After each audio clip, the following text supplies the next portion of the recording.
واتاي dhageystayaal aan ka soo laabano dhankii oo daafurka barnaamijka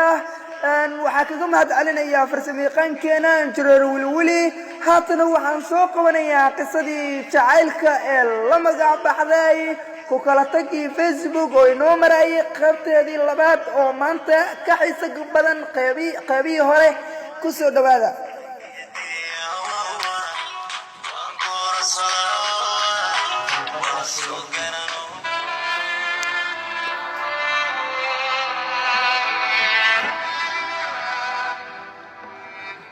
ismahan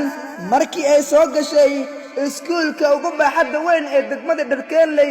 marka ka sii dambayso aad ay u sii jeclaanaysay ismahan ayaa ahayd mid xiiseeya dhankiyo waxbarashada misna ku fikiro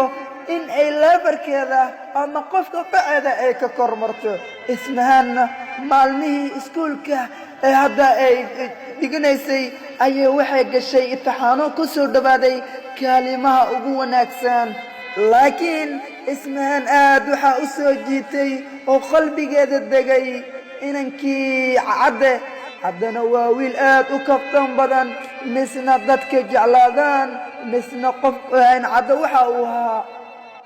waxa uu ahaa qof ilaahay heybad siistay oo aad u qurux badan ilaahay waxa uu ku deeqay qurux aan caadi ahayn caddana waxa uu ahaa mid bashaash ah kaftan badan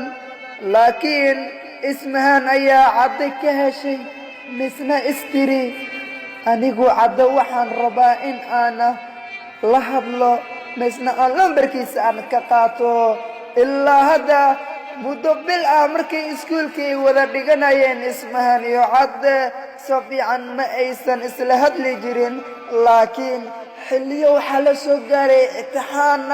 waxaa la iska caawinayaa sidii imtixaankaasi loo baasi lahaa iyo sidii u saray lahaa laakiin se ismahan ayaa ahayd mid aqoonteeda ku leefarsaraysa oo dhiiggeeda ama asxaabta kale ee ka koraysaba ismahan ayaa hadda marka ka sii dambayso cadde isha u sii raacinaysay waayo ismahan weligeeda sida ay u dhalatay uma dhimanin nafsadeeda qof bani aadam ah hayadu ayaa isku kalsooneed laakiinse cadde ayaa qalbigeeda aad u degay laakiin ismahan waxa ay dhahday haddii aad hadda la xiriirto haddii aad xiriir jecel u bandhigto waxaa hubaal ah in uu sii socon doonin laakiinse haddii aad si walaaltinimo ah aad isla socotaan waxaa hubaal ah in uu jacaylkaasi noqon doono mid lagu nagaado mid ay hadda jecel yihiin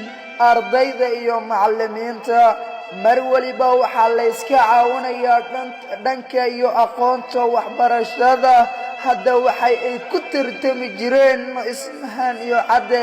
kaalimaha ugu horeeya kaalimaha wanaagsan misna waxay ay dhihi jireen cadde ismahan ayaa oranayso cadde